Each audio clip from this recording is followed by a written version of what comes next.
बच्चों, आज के हम नेक्स्ट वीडियो में पढ़ेंगे ऑर्गेनाइजिंग प्रोसेस पढ़ेंगे। ठीक है, बहुत इजी है और काफ़ी कुछ हम जो हेनरी फोयल के प्रिंसिपल पढ़े थे ना, डिवीजन ऑफ वर्क, उस टाइप का ये फर्स्ट पॉइंट है। तो सबसे पहले देखिए ऑर्गेनाइजिंग प्रोसेस का फर्स्ट पॉइंट देखिए, identification and division of work. Identification का मतलब रहता है पता करना, डिवीजन ऑफ वर्क मतलब डिवाइड करना। तो अब इसके अंदर है क्या, देखें। फर्स्ट स्टेप रहती है, जो हमने ऑर्गेनाइजिंग का मतलब समझ चुके हैं ना कि जो भी एक्टिविटी हो रही है, चाहे वो सारी चीज़ें ऑर्गेनाइजेशन में वो व्यवस्थित ढंग से होना चाहिए, चाहे मैन है या मटेरियल है। ठीक है, और जो एक्टिविटी की जाती है इसको सिस्टमेटिक ढंग से करने के लिए, ठीक है, उसको क्या बोलेंगे, वो फंक्शन को क्या बोलेंगे, ऑर्गेनाइजिंग फंक्शन। पढ़ चुके ना। तो फर्स्ट स्टेप ऑर्गेनाइजिंग फंक्शन का क्या रहता है कि पहले क्या क्या वर्क होना है, क्या क्या काम होना, उसका पता कर लें। फिर काम का पता करने के बाद उनको डिवाइड कर दें। ठीक है, डिवाइड कर दें वर्क को प्लान के हिसाब से। पहले क्या कर दिया, फर्स्ट स्टेप ऑर्गेनाइजिंग प्रोसेस में क्या है कि क्या क्या काम होना वो पता कर लें, फिर उसको टुकड़ों में बांट दें वर्क को प्लान के हिसाब से।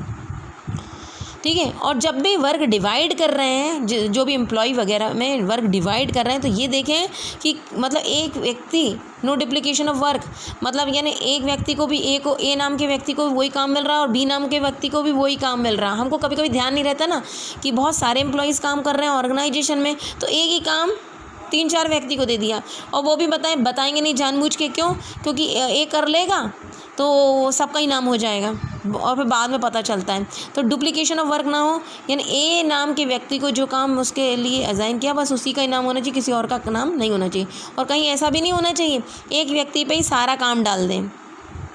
ठीक है, एक काम पे कई व्यक्ति डाल दिए या एक व्यक्ति पे सारे काम डाल दिए, ऐसा नहीं होना चाहिए।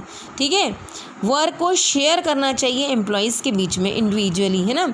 तो जो मैनेजर जो रहता है डिवाइड करता है वर्क को, छोटे छोटे, जो बड़ा सा काम है ना, बहुत सा बड़ा काम है, छोटे छोटे यूनिट में डिवाइड करता है, स्मॉलर यूनिट में। और हर एक यूनिट जो वर्क की जो टुकड़ा रहता है ना, पार्ट रहता है, उसको क्या बोलते हैं, अ जॉब। ठीक है, हमने पढ़ा ना डिवीजन ऑफ वर्क में, जो टोटल वर्क को डिवाइड कर देते हैं स्मॉल यूनिट में, उसको क्या बोलते हैं, जॉब। ऑर्गेनाइजिंग प्रोसेस में समझ में आया? एक बार फिर से बता रही हूँ, फर्स्ट स्टेप रहता है ऑर्गेनाइजिंग प्रोसेस में, सबसे पहले तो क्या क्या काम है वो पता कर लेना, फिर वर्क को पूरा जो टोटल वर्क जो भी है पता कर लिया, फिर उसको टुकड़ों में बांट देना। ठीक है, टुकड़ों में इसलिए बांट दिया जाता है ताकि क्या हो कि सब एक एक इंडिविजुअल को जो क्वालिफाइड है, एक्सपीरियंस है, उसके हिसाब से उसको काम दे दें, तो एक व्यक्ति पे बहुत ज़्यादा बर्डन भी नहीं होगा।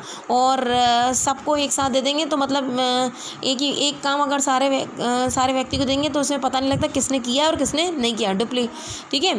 तो डिवीजन ऑफ वर्क जो रहता है वो ऐसा होना चाहिए कि मतलब जैसे एक व्यक्ति, सिंगल व्यक्ति को ही दे रहे हैं वो काम, ठीक है, जिसको दे रहे हैं वही रिस्पॉन्सिबल रहे, डुप्लीकेशन नहीं होना चाहिए। और ऐसा भी नहीं होना चाहिए कि एक ही व्यक्ति को पूरा बर्डन डाल दिया। और काम शेयर होना चाहिए एम्प्लॉयज़ के बीच में, ठीक है, एम्प्लॉयज़ के बीच में। और जो वर्क, जो मैनेजर जो डिवाइड करता है work, smaller unit, total work को छोटे छोटे टुकड़ों में बांट देता है। और हर एक यूनिट जो वर्क की क्या कहलाती है, जॉब कहलाती है। जैसे बैंक में इंडिविजुअल प्रत्येक व्यक्ति को जॉब असाइन किया जाता है, काम का एक पार्ट दिया जाता है, पूरे ऑर्गेनाइजेशन, पूरे बैंक का जो काम है एक पार्ट दिया जाता है। एक व्यक्ति कैशियर के रूप में अपॉइंट कर देते हैं जो एक्सेप्ट करता है कैश, एक कैशियर को अपॉइंट कर देते हैं जो पेमेंट करता है, एक पर्सन चेक इशू करता है, एक व्यक्ति चेक रिसीव करता है। ठीक है, इस तरीके से जो वर्क है, टोटल वर्क है, उसको छोटे छोटे पार्ट में डिवाइड करके इस इंडिविजुअल व्यक्तियों से परफॉर्म करते हैं, जिसको क्या बोलते हैं, जॉब कहते हैं, ताकि काम बहुत स्मूथली और सिस्टमेटिक ढंग से हो सके। ठीक है, फर्स्ट पॉइंट आई थिंक आ गया होगा समझ में। नेक्स्ट क्या है, वर्क को टुकड़ों में बांट दिया फर्स्ट प्रोसेस में। अब क्या करेंगे, जो ग्रुप बना लेंगे। ठीक है, हमने ये grouping the job and departmentalisation, इसमें क्या करा, हमने वर्क को छोटे छोटे टुकड़ों में बांट दिया। ठीक है, अब जो सिमिलर जॉब वाले व्यक्ति हैं ना, उनका ग्रुप बना लिया और उनको एक डिपार्टमेंट के अंदर डाल दिया।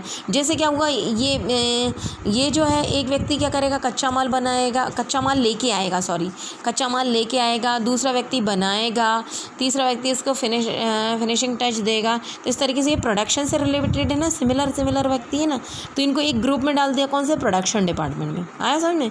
All the job related to production से रिलेटेड है, उनको प्रोडक्शन डिपार्टमेंट के अंदर डाल देंगे, ऐसे है ना, इस टाइप से करेंगे।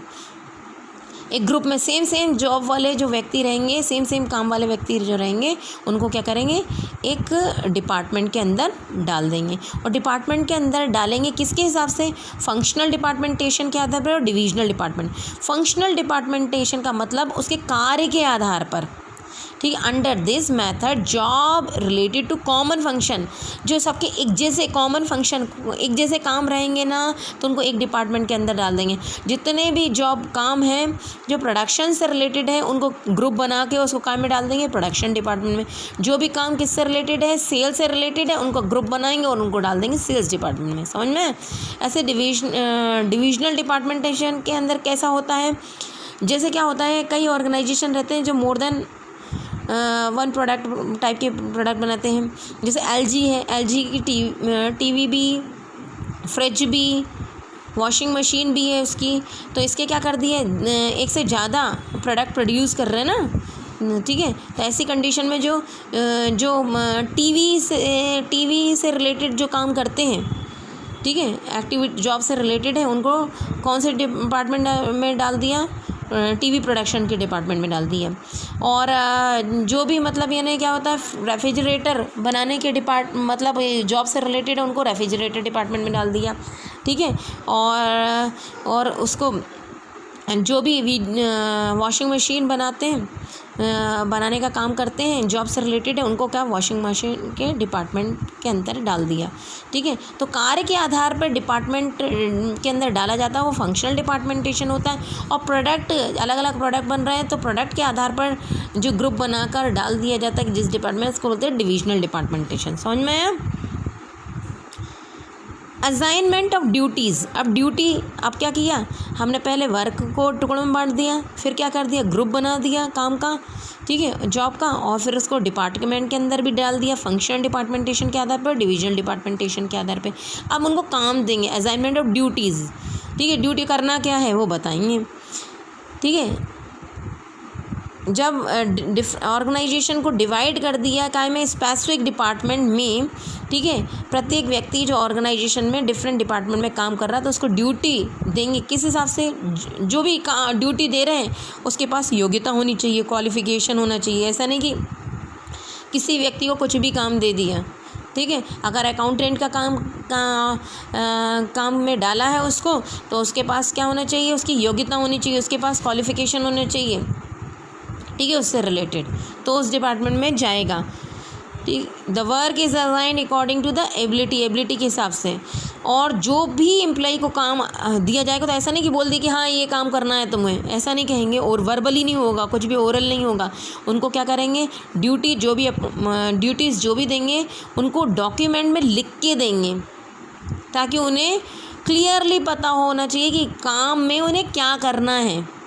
अब जैसे क्या होता है, जैसे हम दुकान पे कोई नौकर को रखते हैं, तो उससे बोलते हैं कि ये दुकान में आपको आना है, दुकान में बैठना है, ठीक है, दुकान का काम करना है। तो अब दुकान में क्या काम करना है, तो उसे ये भी पता होना चाहिए कि दुकान की सफाई भी उसे करना, झाड़ू भी लगाना, पोछा भी लगाना होगा, उसे सामान भी उठा के देना होगा, ठीक है। ये सारा का सारा जो भी काम कराएंगे, तो वो क्या होना चाहिए, डॉक्यूमेंट में लिखा होता है। अगर तैयार है तो ठीक, नहीं तो छोड़ दें, ठीक है। इसलिए क्या होना चाहिए, लिखित रूप में होना चाहिए डॉक्यूमेंट में, जो लिखित रूप से वो एम्प्लॉइज़ को दिया जाता है, डॉक्यूमेंट में लिख के दिया जाता है, उसको क्या बोलते हैं, जॉब डिस्क्रिप्शन।